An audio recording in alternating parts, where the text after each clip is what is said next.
یہ جب محکوم ہو گئے، مغلوب ہو گئے، عمالقہ قوم نے انہیں مغلوب کر کے رکھا، اس وقت ان کی تعداد 6 لاکھ تھی۔ فرعون نے کو کسی نے کہا کہ انہی میں سے کوئی بندہ پیدا ہوگا جو تیرے زوال کا سبب بنے گا۔ کہا کوئی بات نہیں۔ اس نے قرآن مجید میں یہاں کہ وہ وقت یاد کرو جب وہ تمہارے بچوں کو قتل کر دیتے تھے اور بچیوں کو خدمت اور غلامی کے لیے چھوڑ دیتے تھے۔ 50,000 بچے ان کے قتل کیا گئے۔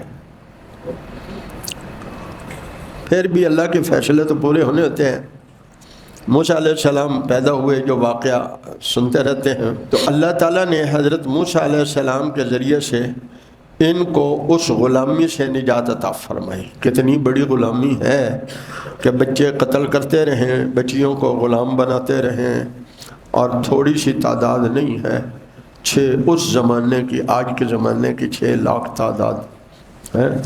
آج تو آپ سمجھیں 6 کروڑ سے بھی زیادہ بنتی ہے۔